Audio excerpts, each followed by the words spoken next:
Hello guys, kamusta na kayong lahat dyan?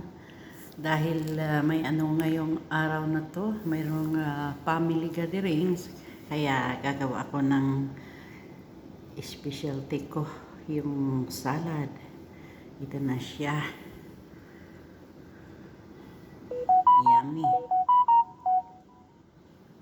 Napakasimple lang niya guys, pero masarap naman. Ito yung sinasabi na sa Arabic ay shamander.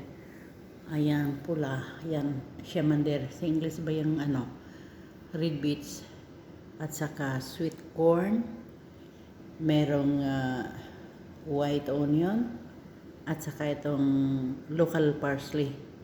Dito sa kanila, tinatawag na maklunis sa Arabic. Napakasimple niyang gawin. Ganyan lang siya.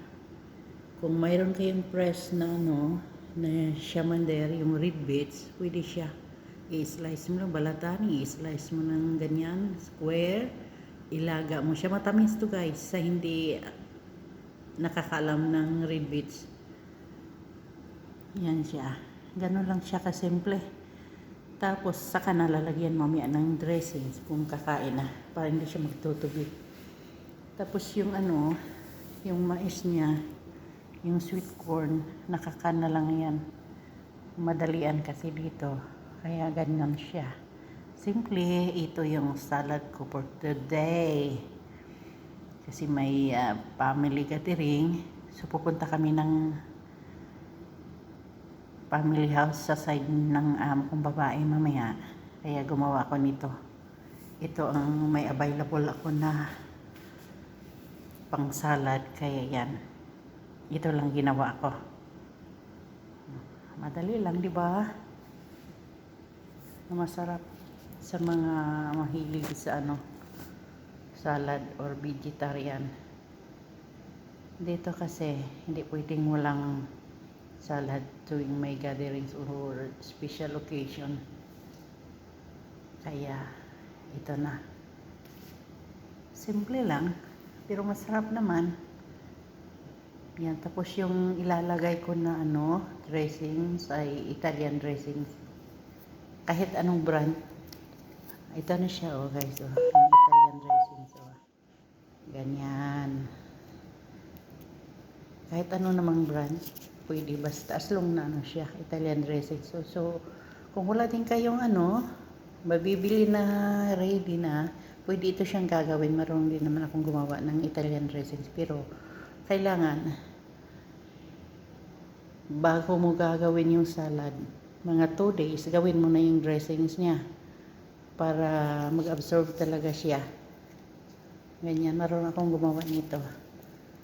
Pero kasi mayroon namang ready-made, nakabili naman ng Italian dressings. So, ilagay na lang. Yan. Ang aking shamander salad. Sa Arabic, shamander salad. Kumbaga, red beet salad. Red beet with corn. Paborito ng mga taga rito. Yan. Maya-maya aalis kami. So, siguro mamaya uwi na naman kami ng hating gabi nito. Ano pa lang dito ngayon? 5:43 p.m.